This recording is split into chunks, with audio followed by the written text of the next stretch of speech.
can also know, and through your many experiences, how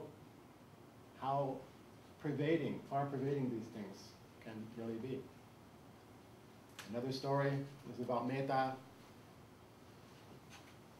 I go to my mother's house while I'm here in Anderson, I go to my mother's house every day, every morning, and my brother is living close by. I return to that house to spend the day. And on the corner there's they have several dogs. But usually they're all in the house all day long, they're never out. And the fence is just very small. And one day I was coming back and I have to descend a hill to a parking lot, and this rather large, fierce Doberman Pinscher saw me coming. And I heard the dog barking beforehand, and I looked up and he's outside the fence. And I thought, marvelous. What other akusala kammas have I created? So I decide to proceed, and this dog is getting louder and more fierce, aggressive, showing aggressive behavior. And so finally he comes running right for me. And then at the end he turns off and goes up some steps, standing there barking. And this reminded me of the story of the Buddha with Nalagiri, this elephant that Devadatta had set on, had plied him with alcohol and tried to kill the Buddha. Elephants are quite amazing when they're angry. Any animal is amazing when it's angry. So I thought of that and the Buddha's response to this elephant, which was metta, just radiating feeling, loving kindness, friendly feelings towards this elephant, and it subdued this elephant.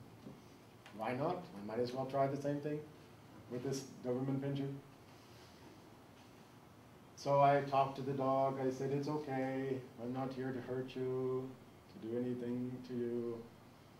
And so finally it stopped barking. It was looking at me. So then I used another technique, which is the baby talk technique.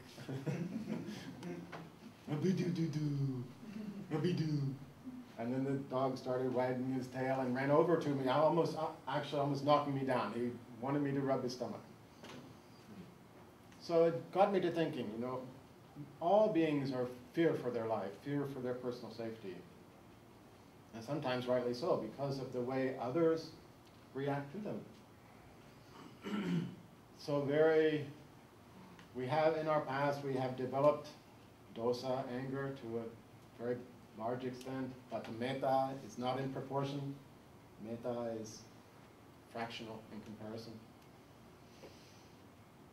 So these beings, whether they are human or non-human, they can experience this metta, the effects of this compassion, loving kindness and friendship. And whenever you practice it too, you will also feel or reap the benefits of such a practice.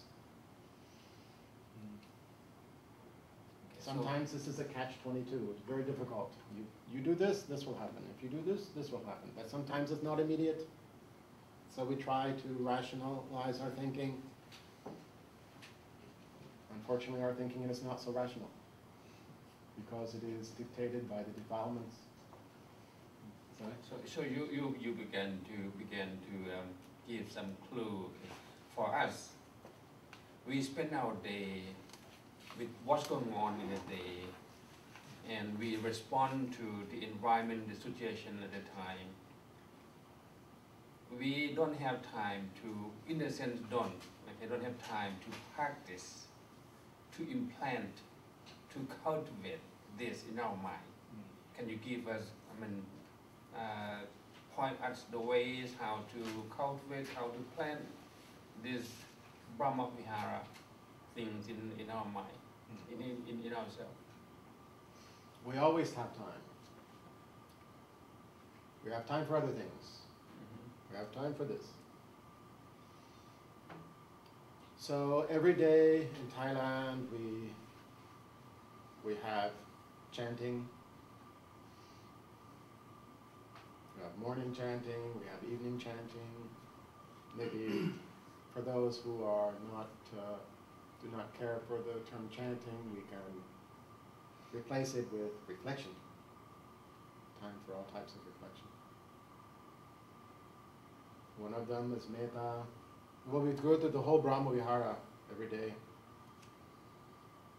Unfortunately, for some people, they get stuck on the words and are not actually getting to you know, the deeper meaning of these terms. For example, in Thailand, we have many novices, young boys who come to the monastery for ordination, keep the 10 precepts. Every day we have chanting. At Wat Bhawan, where I'm from, they have to check the names, to check the list, make sure everybody's coming in.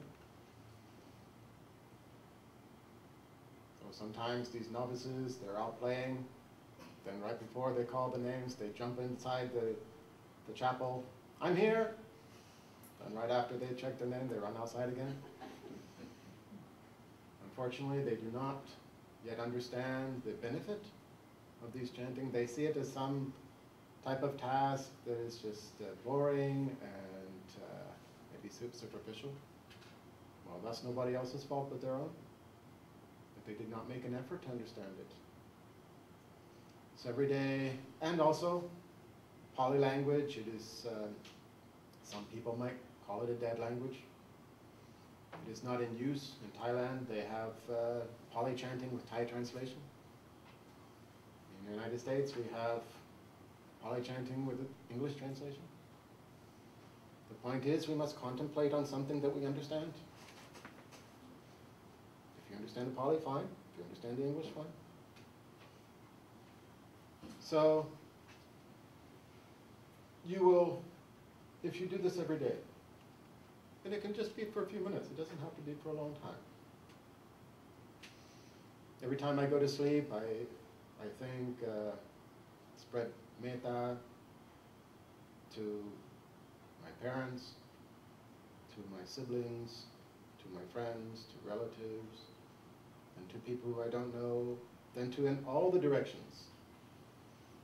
In Pali, it would be sabbe puratimaya disaya. I spread loving kindness to all beings in the east, then the southeast, the south, southwest, west, and so on. And when you do this continually, you will see, before I had some angry feelings, easy, very easy for us, even at a slight